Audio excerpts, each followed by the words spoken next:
Hi hello నమస్తే అండి. Welcome back to RV's kitchen. ఈరోజు మా ప్లేస్లో వర్షం పడిందండి. సో మా వాడైతే చాలా ఎంజాయ్ చేశాడు.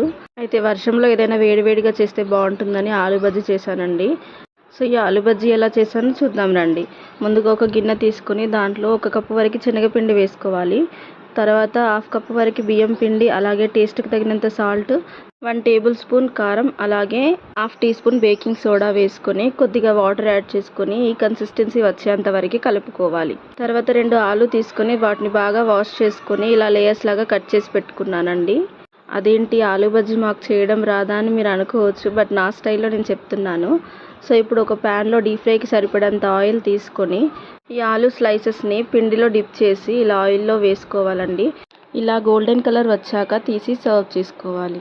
సో చూసారు కదా, మరి నా వీడియో కనుక మీకు నచ్చినట్లయితే లైక్ చేయండి, షేర్ చేయండి, కామెంట్ చేయండి.